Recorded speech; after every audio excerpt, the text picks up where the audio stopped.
Le rendez-vous des juristes.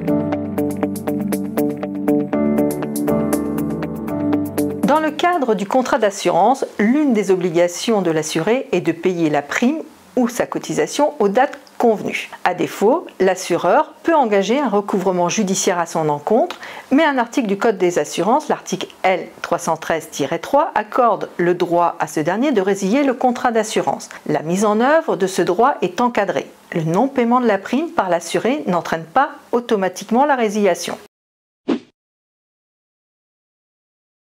Il faut distinguer 3 étapes.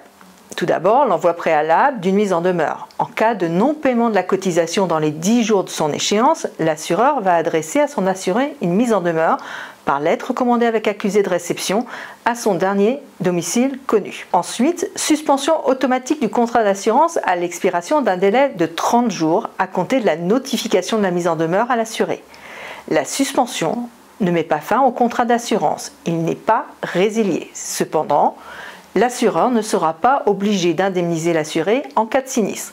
L'assuré reste redevable du paiement de la prime. Enfin, résiliation du contrat d'assurance dans le délai de 10 jours après le délai de 30 jours, soit dans un délai total de 40 jours à compter de la notification de la mise en demeure.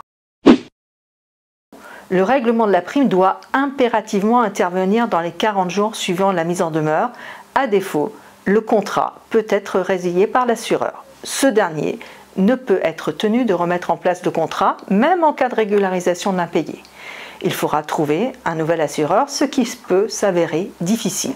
Aussi, il est recommandé de ne pas laisser les délais s'écouler. La résiliation intervenue, le débiteur reste redevable des impayés et n'empêche pas l'assureur de poursuivre le recouvrement de ses primes. Le rendez-vous des juristes.